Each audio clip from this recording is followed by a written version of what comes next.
ya, RBJMD sama Renstra, terus kemudian RKPD dan Reja.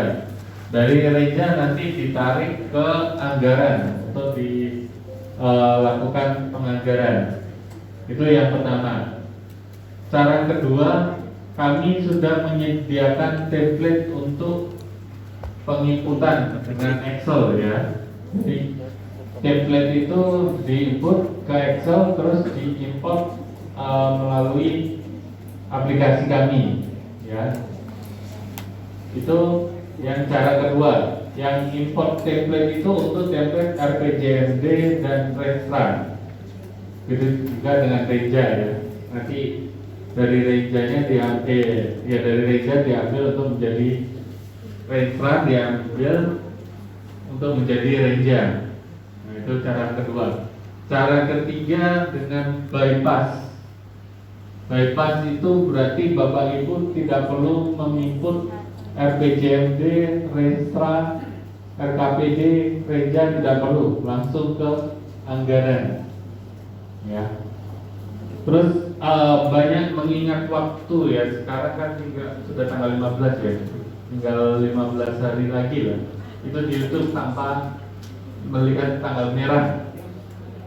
Itu kalau Bapak Ibu input dari awal kan, kalau dari RPJMD, Renstra kan lama.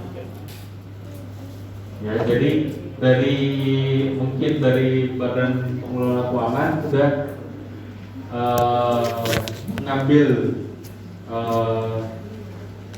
keputusan bahwa ini akan menggunakan sistem bypass. Ya, jadi RPJMD, Renstra, RKPD sama Reja tidak perlu diinput, langsung ke RKA. Nah, ini kita langsung aja ya. Jadi dari pertama kali itu Bapak Ibu sebelum masuk ke RKA ya, ini diwati-wati juga untuk ke seluruh OPD ya. Pertama, ini kan menggunakan cara bypass ya. Jadi kita lihat apakah program Bapak Ibu itu sudah masuk semua di aplikasi. Sebelum kita input ya, sebelum kita mulai input, kita harus cek apakah program Bapak Ibu itu sudah masuk dalam aplikasi ya. Yang pertama itu cari yang perencanaan OPD, Reja Murni.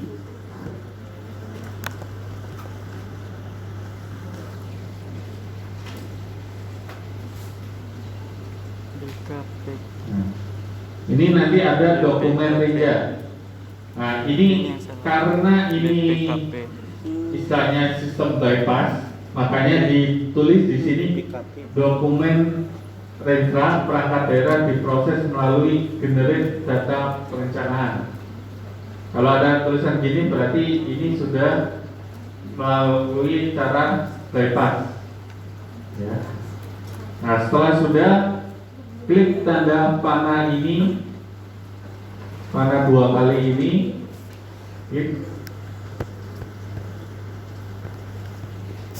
nah ini juga tujuan dan sasarannya ditulis. Tujuan Renstra perangkat daerah diproses melalui generate data perencanaan. Nah, berarti ini semua melalui bypass. Nah, terus diklik tanda panah 2 ini.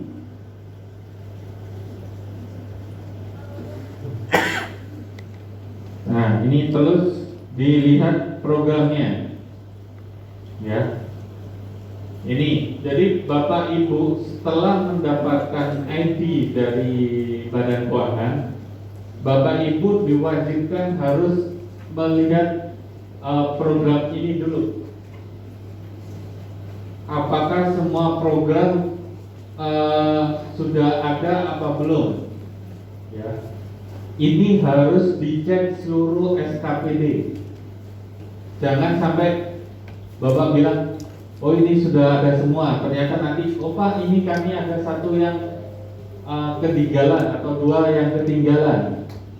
Nah, itu bisa ditambah syaratnya kita harus menghapus seluruh SKPD-nya yang lain.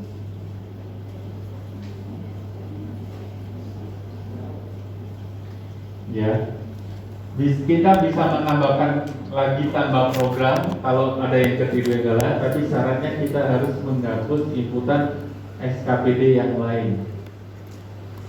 Ya, jadi dimohon Bapak Ibu, ini kan menggunakan cara bypass ya soalnya ya. Jadi Bapak Ibu setelah mendapat ID dari Badan Keuangan itu silakan isi program silakan cek apakah program Bapak Ibu itu sudah ada semua apa enggak. Soalnya contoh ya, ini contoh misalkan Bapak Ibu ada dinas, misalnya ya, dinas pendidikan dan kebudayaan.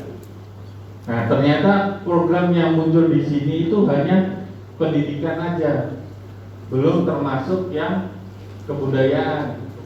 Nah, itu adalah salah satu contoh yang ketinggalan.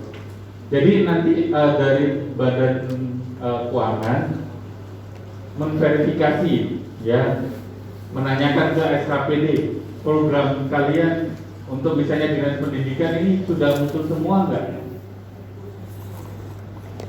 Ya.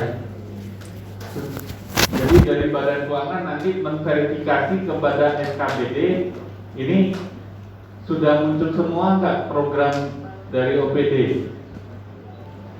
sebelum Bapak Ibu melaksanakan penginputan.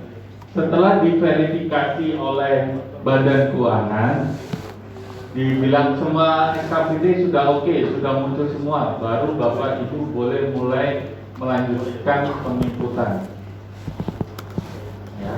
Jadi nunggu aba-aba dulu dari Badan Keuangan, boleh menambah penginputan setelah Badan Keuangan selesai memverifikasi dari program yang sudah muncul ini. Ya. Ini kan yang default supaya muncul ini kan hasilnya dari